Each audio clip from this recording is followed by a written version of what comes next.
Hey guys, what's going on? Zach from All Strength Training. Today we are looking at shoulder stability. I've got 3 drills for you guys to implement looking at different parts of the shoulder. So we're gonna take these different sections. So the areas of the shoulder we're gonna look at the external rotators of the shoulder, and we're gonna look at the lower traps, and we're gonna look at the serratus muscles. So all 3 of these areas help, especially if you struggle with getting into overhead positions, either because you just aren't strong enough or mobile enough to get here, or if you find that you're getting sort of injury prone when the arm gets higher and higher up overhead.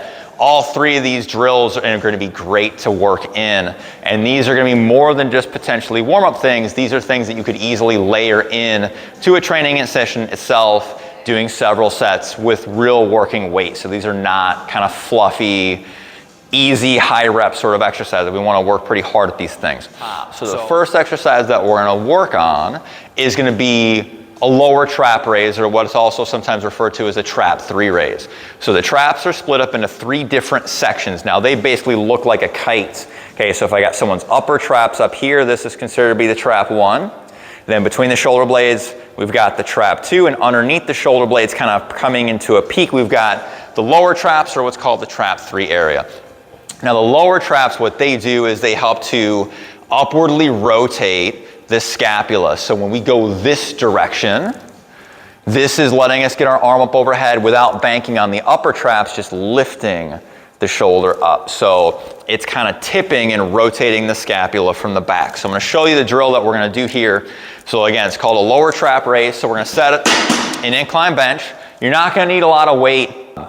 When I took courses from Charles Poliquin years ago, and he's got structural balance norms that he likes to achieve with people. The goal here is to be able to do 8 reps on a trap 3 raise with about 10% of your 1 rep max bench. So let's say you can bench press 200 pounds for 1 rep. That means he wants to see you do 20-pound dumbbells for 8 reps on this. Very few people are going to meet those standards, especially in the beginning. So there's a lot of potential for improvement. So what we're going to do is we're going to go chest down. And we're going to set our arms. Now we're going to use weight, but I'm just going to demonstrate with empty hands. We're going to rotate the thumbs out at a 45-degree angle. So the muscle fibers of the lower traps run at a 45-degree angle this way, coming down into the middle of the back. So when we lift, we want to follow the direction of those muscle fibers. So we're going to take the arms up and out into a Y position. Now we're going to do both arms simultaneously. You can also do this as a 1-arm movement, but we're going to just look at it as a 2-arm movement today. So we're going to get here with the thumbs out. There's a couple things that we want. We want to keep the arms completely straight. And we want to start with the shoulder blades just in a neutral position. So we don't want to be slumped over the pad. We're also not going to retract excessively. So just starting in this neutral position here. I'm going to keep my arms straight. I'm going to extend my arms up and out with the thumbs up at a 45-degree angle. My goal being to try to put my arms in line with my head, or as close to it as I possibly can, and then controlling the way down nice and slow. So a couple of mistakes that we're looking at. A lot of people will want to bend their arms to make their movement easier. All that's going to do is give you more leverage with the upper traps. It completely defeats the point of this exercise, which is to take the lower traps out of it. So arms have to stay straight. When you lift, I want you to think about reaching your fingertips up to the corners of the room that you're in. So we're extending out this direction and then coming down slow and controlled. Start really light. I don't care if you start with a pair of 2.5-pound weight plates just to get the movement going. Extend up and out. Whatever range of motion you have with empty arms, you should be able to match that range of motion with dumbbells. So if I can get this high with empty hands, but I'm only getting this high with a pair of 10-pound dumbbells, the weights I'm using are too excessive. I got to back off on the weight. So what I would do, this exercise works great in sets of like 8 to 10, but a lot of people just need to get the technique right. So I would in the beginning recommend starting with maybe 2 sets of like 15 to 20. just to kind of dress rehearse the exercise, build up technique from there, and then drop your reps down into that more like 8 to 10 range. This, I think, is best served at the end of a training session. You could do maybe a prep set or two at the start just to kind of groove the pattern, but if you're really going to train it to failure, I would move it more towards the back end of the training session. So lower trap raise is our first exercise for today. All right, our second exercise for the day is going to work the serratus muscles. Now, the serratus muscles are sitting on the front of the rib cage. They do something similar to what the lower traps do. They create upward rotation of the scapula, pulling from the front instead of from the back. So they complement the lower traps. The other thing that they do is they create protraction of the shoulders. So we're going to do a movement that integrates protraction and upward rotation together. So when I pull my shoulder blades back and then I press this way, okay, that's being generated by the serratus muscles. When the resistance goes this way, this is coming from the serratus muscles. And then as I extend up, the serratus continues to upwardly rotate the scapula, get me into this arm up overhead position. So the movement we're going to do is a straight arm push up into a downward dog. Now, one thing you'll notice, I have a small wooden box here on the floor. I like this because I think it's easier to get at the serratus when you can maintain a neutral grip or a palms facing in grip. So you can do this out of a conventional push-up position, but you want to be really careful to keep the elbows in and not flared out. When you grab this box like this, it kind of does that for me. So I like this. If you have something like this accessible, I would use it. If you don't, just put your hands flat on the ground. Don't let them get too wide. You want just hands straight underneath the shoulder blades. So I want to break this movement up into two parts. So I start here in a push-up position.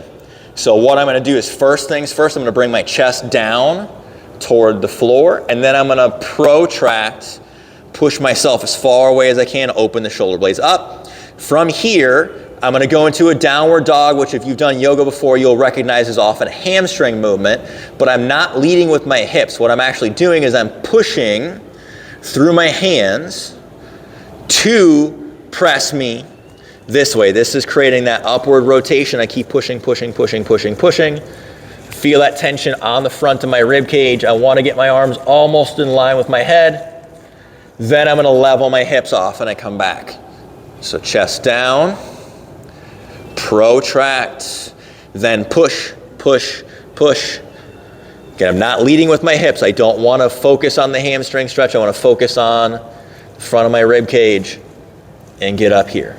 The tempo you're seeing me doing is the tempo I like to use. I don't like to do anything super fast, because otherwise you'll lose the feel. So again, a couple of sets. Now this one I do like in advance of pressing. Just I think it helps make any presses that you do a bit more stable when the serratus is firing a bit more effectively. So this I might start as part of my pre-overhead press or pre-bench press warm-up routine. Maybe 2 sets, maybe like 8 to 12 reps. But again, working at a pretty controlled tempo, but you want to work them pretty hard. So that's exercise number 2.